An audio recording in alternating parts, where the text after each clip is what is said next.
Assalamualaikum warahmatullahi wabarakatuh. Nama saya Satzana Verta. Di sini saya akan menjelaskan tentang tahap-tahap perkembangan kognitif pada masa dewasa awal. Pertama, menurut Piaget, yaitu perkembangan kognitif dewasa awal sama dengan perkembangan kognitif remaja, yaitu pada tahap operasional formal, tetapi tingkat kualitasnya lebih baik pada masa dewasa awal.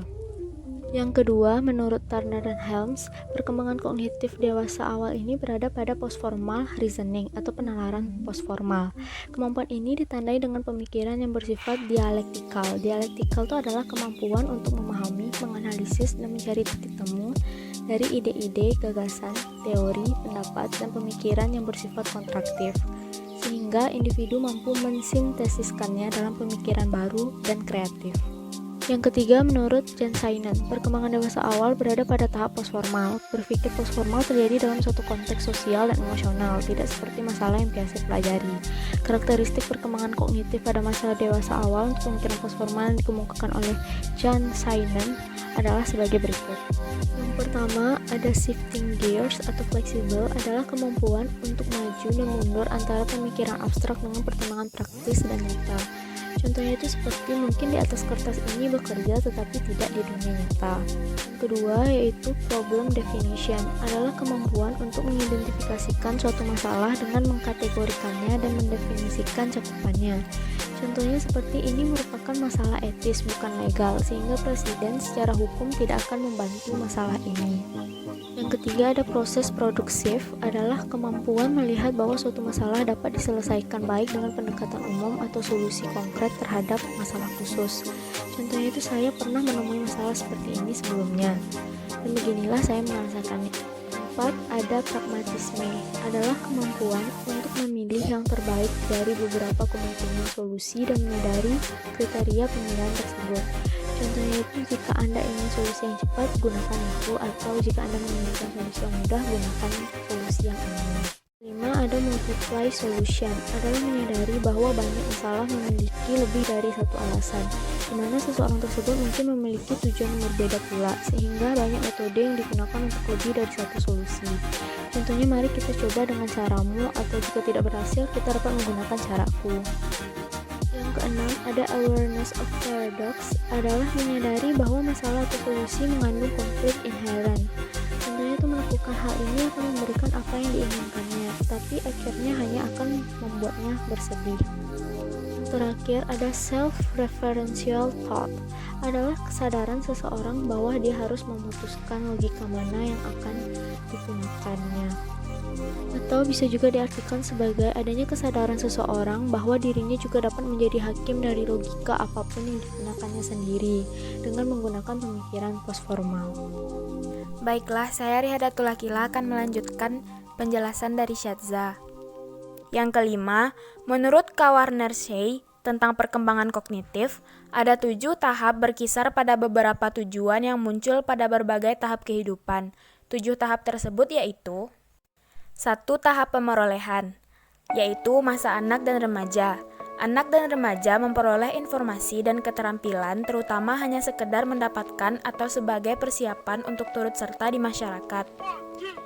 2. Tahap pencapaian, yaitu akhir masa remaja atau awal 20-an hingga awal 30-an. Dewasa awal tidak lagi memperoleh pengetahuan dan keterampilan hanya untuk memperoleh pengetahuan. Mereka menggunakan pengetahuan yang mereka ketahui untuk mengejar tujuan seperti karir dan keluarga. 3. Tahap tanggung jawab, yaitu akhir 30-an hingga awal 60-an. Orang-orang pada usia parubaya menggunakan pikiran mereka untuk memecahkan masalah praktis yang berhubungan dengan tanggung jawab terhadap orang lain, seperti anggota keluarga dan karyawan. 4. Tahap eksekutif, yaitu 30-an atau 40-an hingga setengah baya. Individu-individu pada tahap eksekutif yang mungkin tumpang tindih dengan tahap pencapaian dan tanggung jawab, bertanggung jawab terhadap sistem masyarakat seperti pemerintahan atau organisasi bisnis atau gerakan sosial. Mereka berhadapan dengan hubungan kompleks pada banyak tingkatan. 5. Tahap reorganisasional, yaitu akhir parubaya, masa awal dewasa akhir. Individu-individu yang memasuki usia pensiun mengatur ulang kehidupan dan energi intelektual mereka di sekitar pengejaran-pengejaran yang bermakna yang merupakan pekerjaan-pekerjaan yang diberi upah.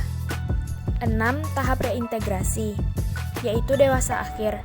Dewasa yang lebih tua, yang mungkin melepaskan keterlibatan sosial tertentunya, dan fungsi kognitifnya mungkin terbatasi oleh perubahan biologis, seringkali lebih selektif dalam memilih tugas yang mereka upayakan.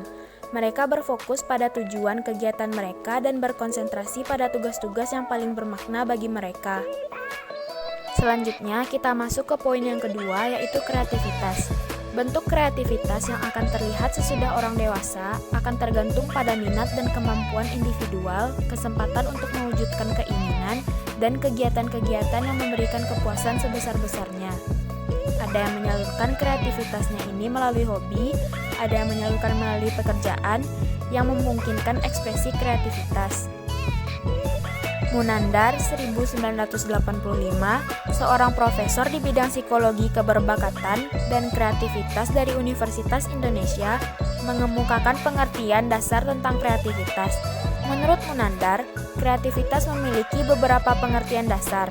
Yang pertama, kreativitas merupakan kemampuan untuk membuat kombinasi baru berdasarkan data, informasi, atau unsur-unsur yang ada. Yang kedua, kreativitas adalah kemampuan untuk menemukan banyak kemungkinan jawaban terhadap suatu masalah. Jadi, individu tidak terpaku pada satu jawaban.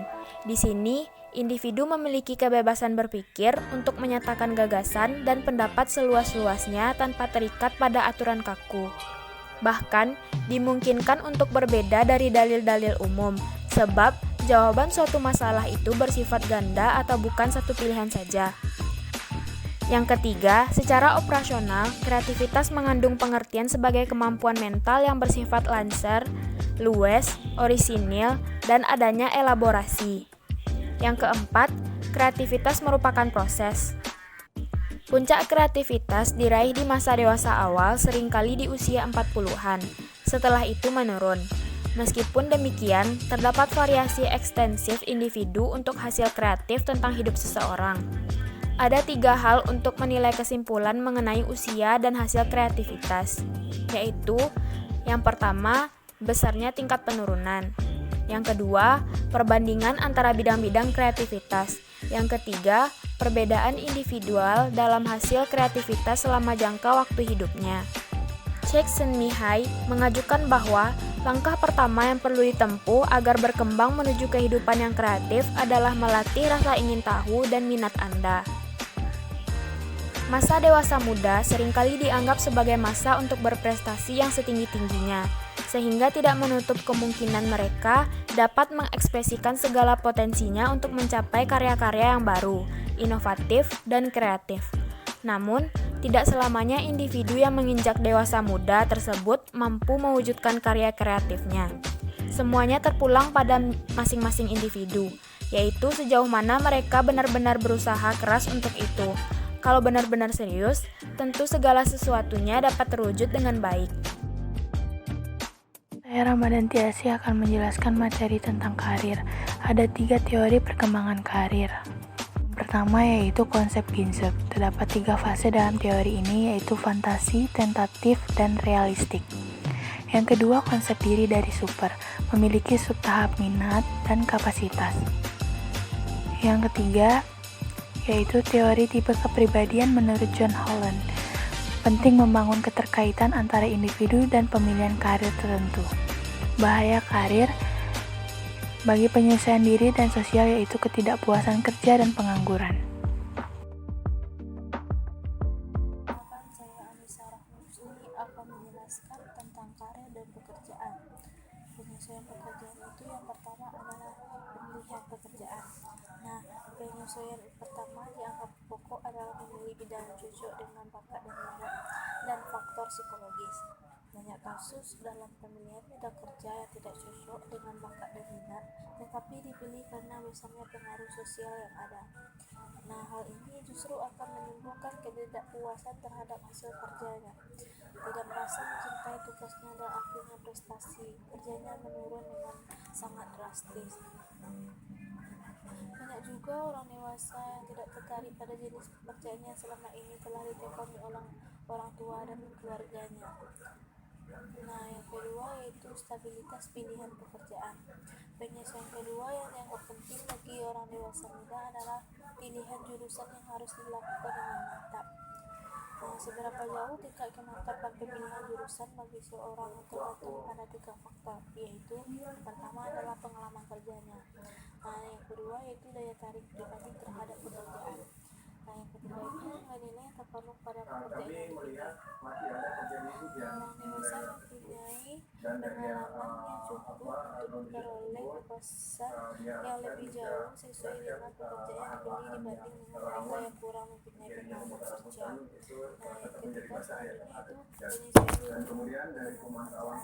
Untuk penyesuaian ketiga yang perlu dilakukan adalah penyesuaian diri terhadap jenis pekerjaan setelah dipilihnya. Selama pemilihan pekerjaan, orang dewasa dengan sendirinya perlu menyesuaikan diri dengan sifat dan masa pekerjaan tersebut yang antara lain meliputi jenis pekerjaan setiap hari tentunya, terhadap teman sejawat dan para pemimpin, dengan lingkungan tempat ia bekerja, penyesuaian dengan peraturan serta batasan yang berlaku selama waktu bekerja.